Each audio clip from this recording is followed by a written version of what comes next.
There are shifts in monetary policy that announce themselves clearly. Rate changes, balance sheet adjustments, forward guidance revisions. These are visible, documented, and analyzed extensively. But there are other shifts that occur beneath that layer of visibility. Tactical shifts. Changes not in what central banks say they're doing, but in how they're actually operating when the cameras aren't watching. These shifts don't appear in official communications. They appear in operational patterns, in the timing of interventions, and what gets prioritized when conflicts arise between stated goals. What we're observing now is one of those tactical shifts. It's not a pivot in the traditional sense. Central banks haven't reversed their policies or abandoned their frameworks, but the way they're managing contradictions, the way they're allocating limited tools, the way they're responding to stress signals, all of this has changed in ways that most market participants haven't fully recognized. This matters because tactics reveal constraints. And when central banks operate one way publicly but another way operationally, it tells us that the official narrative no longer fully describes the reality they're managing. The shift is subtle enough that it can be dismissed as noise. A few unusual repo operations here, a delayed response to credit stress there, inconsistent messaging about inflation versus growth concerns. Individually, these are explainable. Collectively, they form a pattern. That pattern suggests central banks are no longer confident they can achieve their stated objectives using their stated methods. They're improvising, not recklessly, but persistently. And persistent improvisation is a signal that the playbook they've relied on for over a decade is no longer sufficient for the environment they're operating in.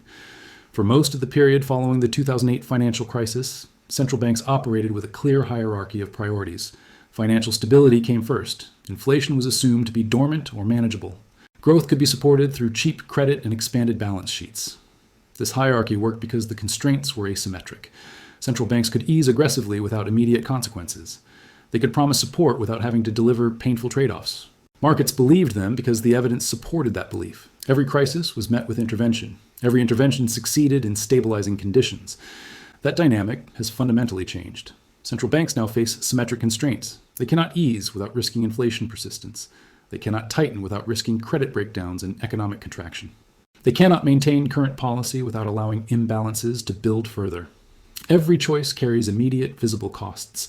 And because every choice carries costs, central banks can no longer act with the decisiveness that defined their behavior in the previous era. They've become hesitant, not because they lack will, but because they lack options that don't create new problems. This constraint is structural, not cyclical. It's not the result of a temporary shock or a policy mistake. It's the result of accumulated debt, elevated asset valuations, persistent inflation expectations, and geopolitical fragmentation. These conditions cannot be resolved through monetary policy alone, but central banks are still expected to manage them, so they've begun changing tactics, not abandoning their frameworks, but bending them in ways that preserve optionality while delaying confrontation with the underlying problems. This tactical flexibility is being interpreted by some as competence. It should be interpreted as adaptation to diminished effectiveness. The key difference between now and previous periods of monetary stress is that central banks no longer have the balance sheet capacity, the political capital, or the market credibility to overwhelm problems through sheer force of intervention. The 2020 response to the pandemic demonstrated this limitation clearly. Central banks expanded their balance sheets to unprecedented levels, yet inflation returned, growth remained uneven, and financial stability required continuous support rather than a one-time fix. The tools worked, but only temporarily, and the costs of using them, inflation, asset bubbles, political backlash, persisted long after the immediate crisis passed. There are instructive periods in monetary history where central banks shifted tactics because their standard approaches stopped working. The most relevant is the late 1970s. During that period, central banks were committed to supporting growth and employment while managing inflation that they believed was temporary. They hesitated to tighten aggressively because they feared triggering recessions. That hesitation was tactical. They used incremental rate increases, verbal warnings, and selective interventions rather than decisive policy shifts. The tactic failed because the underlying problem, embedded inflation expectations, combined with structural fiscal deficits, could not be managed through gradualism. What's notable about that period is not the eventual Volcker tightening in 1979, but the years of tactical maneuvering that preceded it. Central banks during the 1970s were not incompetent. They were constrained by political pressure, by incomplete economic models, and by the belief that aggressive action would cause more harm than persistent moderate action. They shifted tactics repeatedly, trying different combinations of rate policy, currency interventions, and coordination with fiscal authorities. None of it worked because the tactics were addressing symptoms rather than causes. And the longer the tactical phase lasted, the more entrenched the problems became. A second relevant precedent is the period from 2010 to 2015, following the European sovereign debt crisis. During this time, the European Central Bank was constrained by its mandate, by political fragmentation within the Eurozone, and by German opposition to aggressive monetary expansion. The ECB shifted tactics repeatedly. It provided long-term refinancing operations to banks, implemented negative interest rates, launched targeted lending programs, and eventually pursued quantitative easing despite legal and political obstacles. Each tactical shift bought time, but none resolved the underlying issues of fiscal imbalance, structural divergence between member states, and inadequate growth. What these periods share is not the specific policies deployed, but the operational pattern. Central banks facing constraints they cannot overcome through standard tools begin experimenting with unconventional approaches. They delay decisive action in favor of incremental adjustments. They manage market expectations through verbal interventions rather than operational commitments. And they shift the definition of success from achieving stated goals to avoiding immediate crises. This is the pattern we're seeing now. Central banks are no longer operating to win. They're operating to avoid losing. That's a tactical shift. And it signals that the strategic position has deteriorated. The dominant signal underlying the current tactical shift is the erosion of policy transmission effectiveness. Monetary policy works when it influences behavior. When central banks raise rates, credit should contract, spending should slow, and inflation should moderate. When they lower rates, the opposite should occur. But transmission depends on confidence, liquidity, and functional financial markets. When any of these elements weaken, the connection between policy inputs and real economy outputs degrades. That degradation is what we're witnessing now. Consider the current environment. Central banks have raised rates significantly over the past 2 years. Yet inflation has proven more persistent than models predicted. Labor markets have remained tight despite higher borrowing costs. Asset prices have not collapsed. Credit availability has tightened, but not uniformly. Some sectors face acute stress, while others continue to access funding at relatively low real rates. This unevenness suggests the transmission mechanism is broken or severely impaired.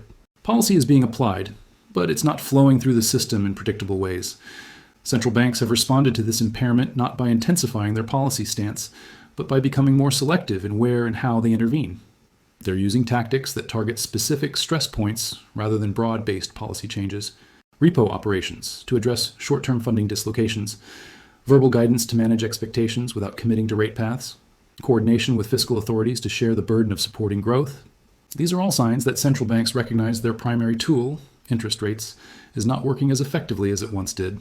The reason for this impairment is complex, but it stems largely from structural changes in how the financial system operates. Decades of low rates encourage the growth of shadow banking, private credit markets, and complex derivative structures that exist outside traditional banking channels. These markets don't respond to central bank policy in the same way regulated banks do. Additionally, the concentration of wealth and the rise of passive investing mean that capital allocation decisions are less sensitive to marginal changes in interest rates. When a significant portion of investment flows through index funds or is concentrated among institutions managing hundreds of billions, a 50 basis point rate change has less behavioral impact than it would in a more distributed system. Central banks understand this. Their tactical shift reflects an acknowledgement that rate policy alone cannot achieve their objectives. But they cannot abandon rate policy because it remains their primary tool and their primary communication mechanism. So instead, they're supplementing it with increasingly granular interventions, hoping that targeted tactics can compensate for diminished broad policy effectiveness. This approach might stabilize conditions temporarily, but it cannot resolve the underlying transmission problem. And the longer they rely on tactics rather than strategy, the more dependent the system becomes on continuous intervention. The first confirming signal of this tactical shift is the changing behavior in sovereign debt markets. For over a decade, central banks were the marginal buyers of government bonds, either directly through quantitative easing or indirectly through various lending facilities. This created a floor under bond prices and a ceiling on yields. But as central banks have reduced their balance sheets or slowed purchases, that floor has weakened. Yields have become more volatile. Duration risk has repriced. And importantly, the correlation between central bank policy signals and bond market behavior has weakened. Markets are no longer moving in lockstep with central bank guidance. They're assessing fundamentals independently, and those assessments are increasingly negative. This matters because sovereign debt markets are the foundation of the global financial system. They provide the risk-free rate that anchors all other asset pricing. They serve as collateral in repo markets and derivative structures. When these markets become unstable or unpredictable, the entire system becomes more fragile. Central banks are responding tactically by intervening selectively when specific stress points emerge, such as when a particular bond auction fails or when liquidity in specific maturities dries up. But they're not providing the broad-based support they once did, because doing so would conflict with their inflation-fighting objectives. This creates a dual-track system where some parts of the sovereign debt market remain supported while others are left to find their own level. The second confirming signal appears in currency markets. Major reserve currencies have experienced unusual volatility patterns that don't align neatly with interest rate differentials or traditional macroeconomic factors. The dollar strengthens during periods when U.S. monetary policy should theoretically weaken it. The yen remains weak, despite Japan's attempts to defend it through intervention. The euro fluctuates based on internal Eurozone political dynamics as much as ECB policy. These patterns suggest that currency markets are responding to structural forces, capital flight, geopolitical risk, reserve diversification, that central banks cannot easily control through conventional policy. Central banks have responded to this currency instability not with coordinated interventions like those seen in previous decades, but with tactical acceptance. They're allowing more volatility, intervening only when movements become disorderly rather than trying to maintain tight ranges. This represents a significant tactical shift. In the past, currency stability was considered essential for trade and investment confidence. Now, central banks are effectively acknowledging that they lack the tools or the coordination mechanisms to maintain that stability without sacrificing other objectives. So they're managing expectations rather than managing exchange rates, and they're hoping that gradual adjustment is less destabilizing than defending unsustainable levels. The third signal is visible in credit markets, particularly in the divergence between high-grade and lower-grade credit spreads. Investment-grade corporate debt remains relatively stable because it's perceived as safe and continues to attract institutional flows. But high-yield debt and leveraged loan markets are experiencing significant stress. Defaults are rising. Refinancing is becoming difficult for weaker credits. Covenant quality is deteriorating. This divergence suggests that credit markets are beginning to differentiate between sustainable and unsustainable debt loads in ways they didn't during the previous decade of easy money. Central banks are not intervening to support these lower quality credits. Instead, they're allowing price discovery to occur, hoping that the damage can be contained to specific sectors without triggering broader contagion. This tactical withdrawal from comprehensive credit support represents a major change from post-2008 behavior. Silver and other hard assets occupy a unique position in the current environment. They are not yielding instruments, so they don't compete directly with bonds in a rising rate environment. They are not growth assets, so they don't depend on expanding multiples or earnings projections. They are, fundamentally, stores of value that become relevant when confidence in policy-managed systems erodes. For most of the past decade, that confidence remained high enough that hard assets were largely ignored except during brief periods of acute stress. But as central bank tactics shift and policy effectiveness diminishes, the logic that kept hard assets dormant begins to change. What's particularly notable about silver's current behavior is its resistance to traditional headwinds. In theory, higher real interest rates should suppress silver prices by increasing the opportunity cost of holding non-yielding assets. In theory, a strong dollar should pressure silver by making it more expensive in non-dollar terms. Both of these factors are present, yet silver has maintained relative stability rather than collapsing as it did in previous tightening cycles. This suggests that other forces are offsetting the traditional headwinds. The most likely force is quiet accumulation by actors who view current policy conditions as unsustainable and are positioning for eventual repricing. Central banks themselves have contributed to this dynamic through their own behavior in gold markets. Official sector gold purchases have reached levels not seen in decades. Central banks in emerging markets in particular have been consistent buyers, diversifying reserves away from dollar-denominated assets. While gold and silver are distinct markets, the logic that drives central bank gold accumulation, reducing dependence on policy-managed fiat currencies, applies equally to silver over longer timeframes. The fact that central banks are prioritizing hard asset accumulation even as they manage currency and debt markets tactically sends a clear signal about their confidence in the long-term stability of the current monetary system. The typical pattern for silver during periods of monetary stress is delay followed by rapid repricing. Silver does not lead monetary crises. It lags because its markets are smaller, more easily managed, and less central to institutional positioning than bonds or currencies. But once the broader system shows clear signs of stress that cannot be contained through tactical interventions, silver tends to reprice sharply, as investors who previously ignored it recognize its relevance. We are currently in the delay phase. Policy effectiveness is diminishing, central banks are shifting tactics, and stress is building in sovereign debt and credit markets. But silver has not yet repriced significantly because the crisis remains manageable through intervention. The question is how long that manageability persists. When central banks shift from strategic policy implementation to tactical crisis management, their public communications become increasingly important and increasingly difficult. They must maintain confidence while acknowledging challenges. They must signal concern without triggering panic. They must appear in control while adapting constantly to conditions they cannot fully control. This balancing act creates a distinctive communication pattern characterized by incremental messaging, conditional forward guidance, and frequent calibration of expectations. The message becomes, we are monitoring closely, we are prepared to act, but we are not committing to specific actions because conditions remain uncertain. This communication approach works in the short term because it preserves optionality and prevents markets from front-running policy changes, but it erodes credibility over time because markets begin to recognize that the lack of commitment reflects a lack of effective options, rather than strategic flexibility. When central banks could overwhelm problems through decisive intervention, their cautious language was interpreted as wisdom. When they lack that overwhelming force, the same cautious language is interpreted as weakness. We are approaching the transition point between those two interpretations. Markets still generally trust central bank competence, but that trust is becoming conditional and fragile. Institutional investors are responding to this environment by maintaining surface-level positioning in traditional assets while quietly building optionality through derivatives, alternative investments, and increased cash holdings.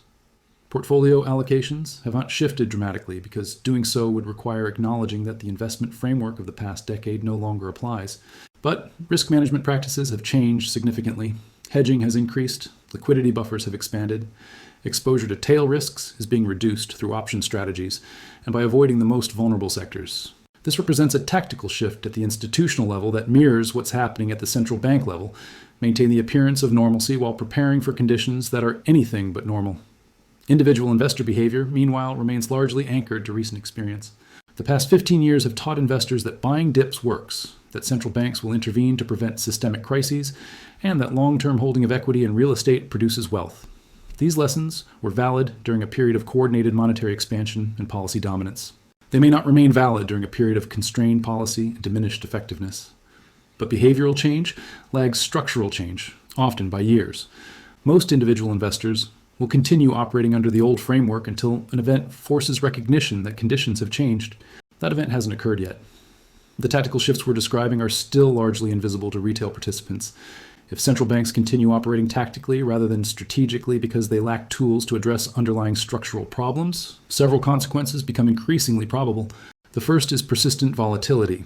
When policy transmission is impaired, when central banks intervene selectively rather than comprehensively, and when markets cannot rely on consistent backstops, price discovery becomes more erratic.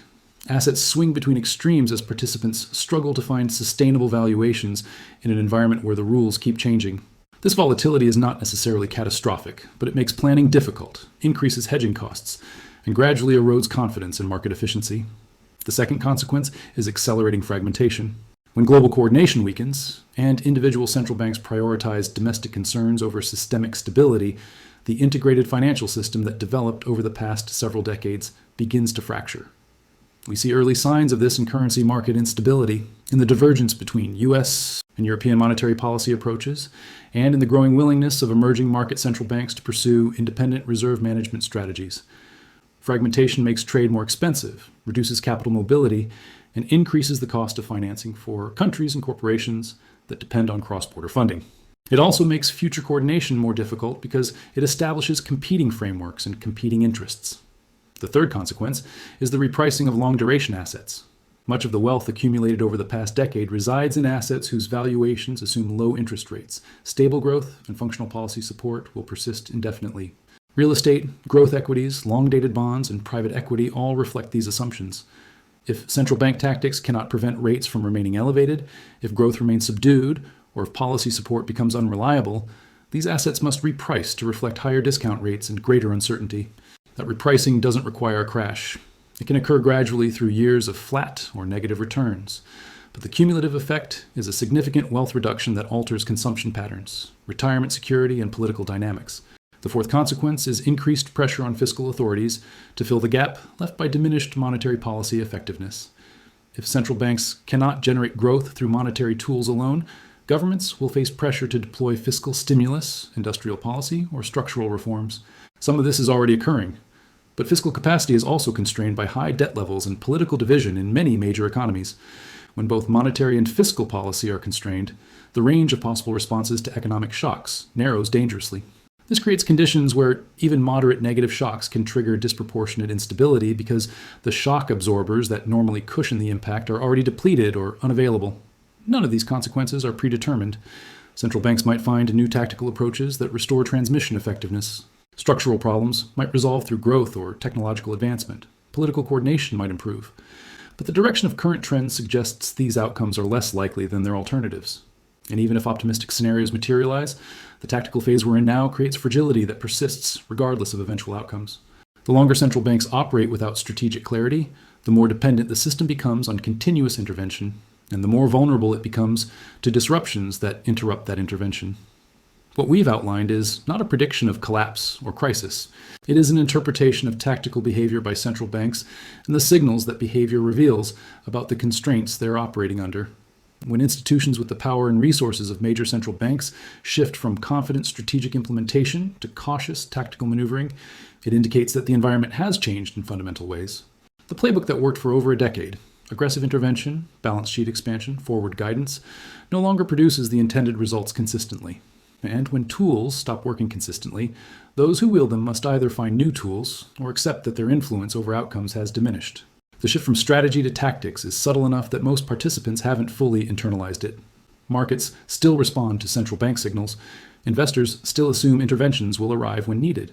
The language of monetary policy still sounds authoritative and certain, but beneath that surface, the operational reality is one of increasing improvisation, selective rather than comprehensive support, and management of expectations rather than management of outcomes.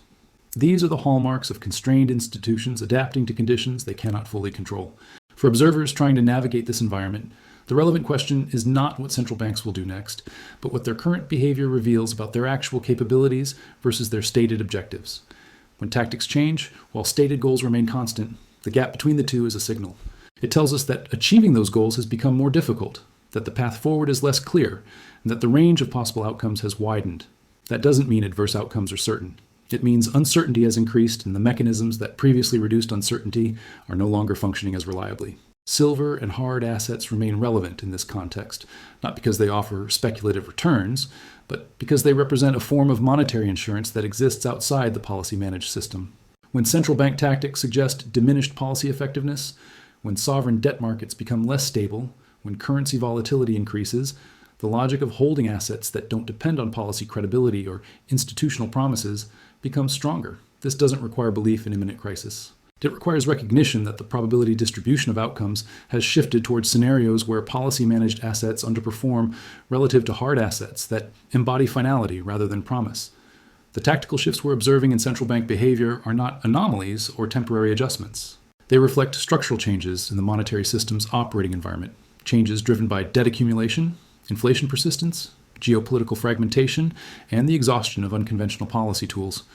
How these changes resolve depends on variables we cannot predict or control. But recognizing that they are occurring, understanding what they signal about systemic constraints, and adjusting our framework for interpreting central bank behavior accordingly, these are within our capacity. And in an environment defined by tactical improvisation rather than strategic certainty, that recognition may be the most valuable form of orientation available. The system is not breaking, but it is changing.